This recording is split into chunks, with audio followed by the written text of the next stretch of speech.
여러분, 우리가 살아오면서 누구도 원하지 않아요. 누구도 간절히 바라지 않아요. 그런데 상처를 받고 살아가게 됩니다. 너무 무책임한 표현입니다. 그럴지 모르지만 불완전한 인간들로 가득 찬 이 불완전한 세상 속에서 경험하는 너무나 당연한 일인지 모르겠어요. 이것을 우리의 믿음의 영역으로 한번 적용해 보시면 이런 것 아니겠습니까? 이 믿음의 길을 가면서 여러분들이 몰라서 힘들까요? 너무나도 당연한 이야기들, 선하게 살아가십시오. 사랑하셔야 됩니다. 원수를 용서하셔야 됩니다. 모르지 않습니다. 근데 몰라서 힘든 게 아니죠? 안 되니까 힘드는 겁니다. 여러분들 과거의 상처도 마찬가지입니다.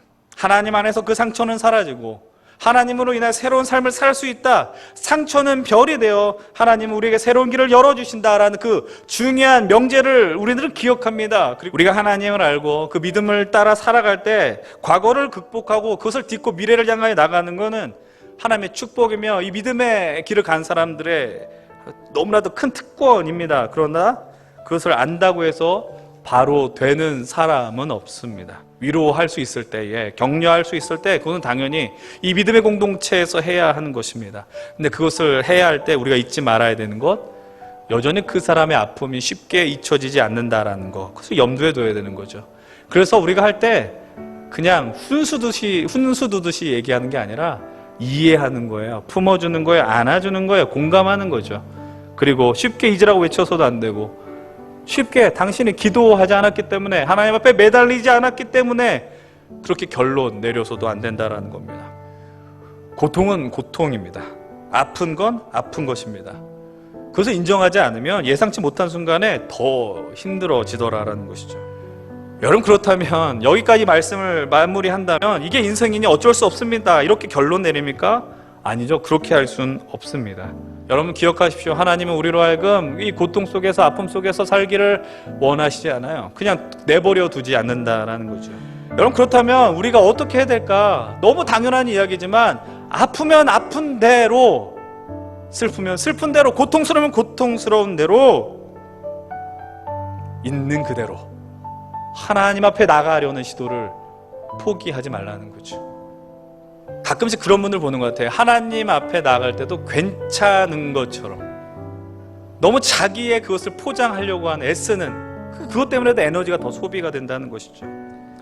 오늘 말씀의 제목을 그래서 이렇게 정해봤습니다. 진실로 잊을 수 있느냐? 이제 이 현실을 살아가는 우리 성도님들에게 부탁드리고 싶은 것은 너무 억지로 잊으려고 하지 마십시오.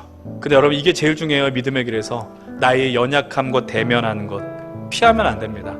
내가 연약하고 부족하고 내가 너무 형편없다라는 것을 인식을 해야지 내 눈이 하나님으로 향하여 나아갈 수 있게 되었다라는 거예요. 이 연약함 속에 완전하신 하나님을 향하여 나아가는 것, 부족함으로 아니까 찾는 겁니다. 이 믿음의 여정 속에서 내가 연약하다라는 걸 인식할 때 내가 바라볼 수 있는 분이 있다, 그것을 생각해 낼 수 있었으면 좋겠습니다. 그래, 나의 상처와 연약함 못 있는 게 그것이 괴롭고 죄책감으로 되는 것이 아니라 내가 쏟을 뿐이 있다, 내가 나아갈 뿐이 있다, 그것이 복입니다. 여러분, 우리가 그런 삶을 살기 위해서 어떻게 해야 될까요? 그냥 쉽게 말씀드립니다. 하나님하고 더 친해지시면 됩니다. 하나님하고 더 가까워지시면 됩니다. 그 하나님이 우리 인생을 새롭게 하시는 분이기 때문에 그것을 기억하면서 여러분, 이 시간들이 주님과 더 가까워진 시간들이 됐으면 좋겠고, 하나님과의 이 영원한 사귐, 그 누구도 주지 못하는 하나님의 그 복, 그것을 향해 우리가 나아가면서 미래를 볼 수 있는 우리 귀한 모든 우리 포에마 예수교회 성도님들 되시길 주의 이름으로 간절히 축원을 드립니다.